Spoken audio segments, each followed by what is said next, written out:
అంటే వాళ్ళు మేడంని చేయి కట్టేసి నోట్లో గుడ్డ పెట్టేసి పెట్టడం జరిగింది. యూజువలీ అది ఒక మోడస్ ఆపరండి. ఇక్కడ అన్ఫార్చునేట్లీ మేడము ఆ ఒక సఫోకేషన్ వల్ల చనిపోవడం జరిగింది.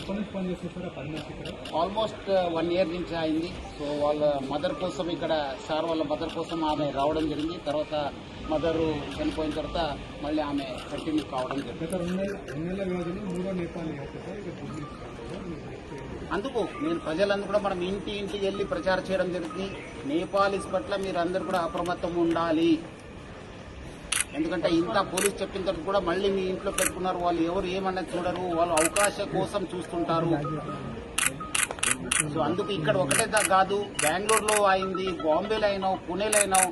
సో జాగ్రత్త ఉండాలని చెప్పి నేను ప్రజలందరూ కూడా కోరుతున్నాను. డెఫినెట్లీ మిస్ అయినాం. దాన్ని మనం ఎంత పోయింది ఏం పోయిందని చెప్పి అంచనా చేయడం జరుగుతుంది. ఇక్కడ నుంచి వచ్చారు. సైడ్ గేట్ ఉంది కదా, పార్క్ గేట్ నుంచి రావడం అది మనము వర్కౌట్ చేస్తున్నాం.